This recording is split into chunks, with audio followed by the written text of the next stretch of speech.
Good afternoon guys and welcome to 5th generation Hobby Shop. Welcome to another quick review and testing. Shoutout natin si Sir Arman.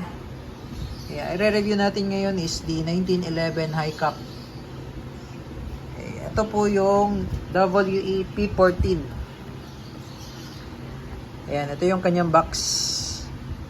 Model P14.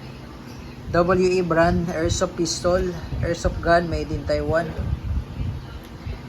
Ayan, kung nakikita nyo po, yung unit, 1911 design. Pero yung magazine niya, high cap.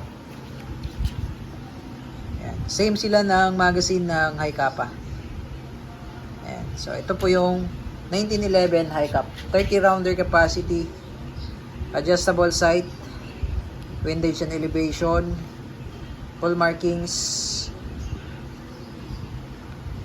naka combat trigger with beaver tail, trigger ambidextrous manual safety,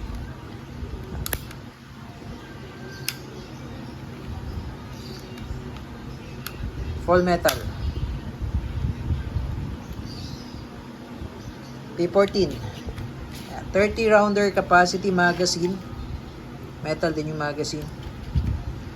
Yan.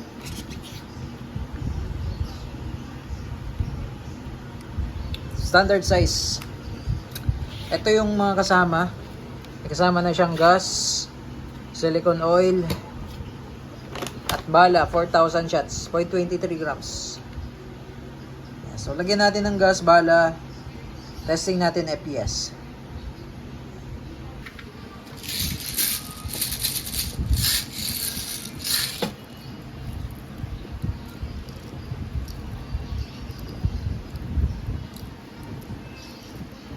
Pwede rin itong gamitan ng extended magazine, yung mga 50 rounder magazine na high cap.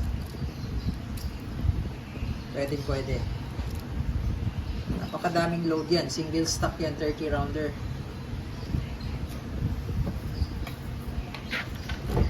Load tayo ng gas, 3 to 5 seconds.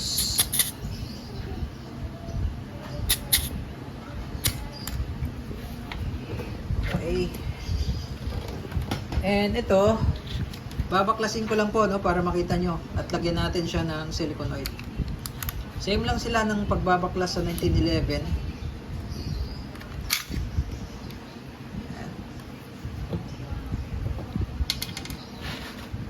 So, ito lang yung nilalagyan ng oil dyan.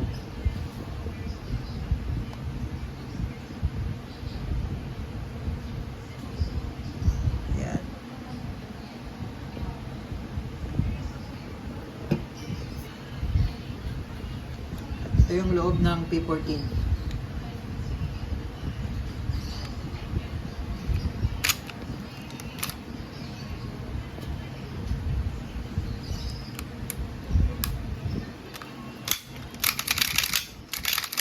Smooth.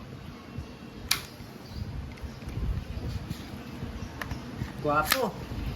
Testing. Okay, testing.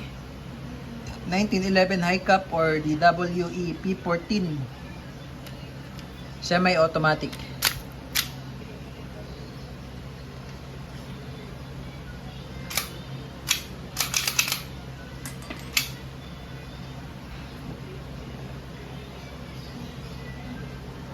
Testing.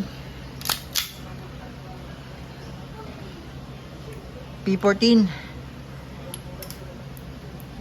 firing 344.7, 337.8, 327.3, 327.0.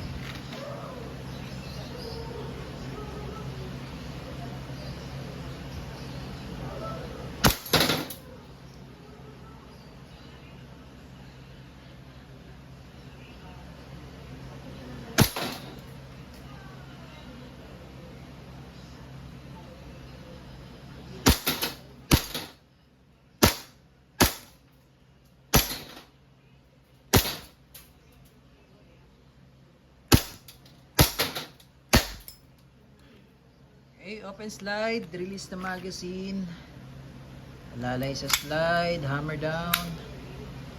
All goods. 1911 high cap or DWEP 14 by WE.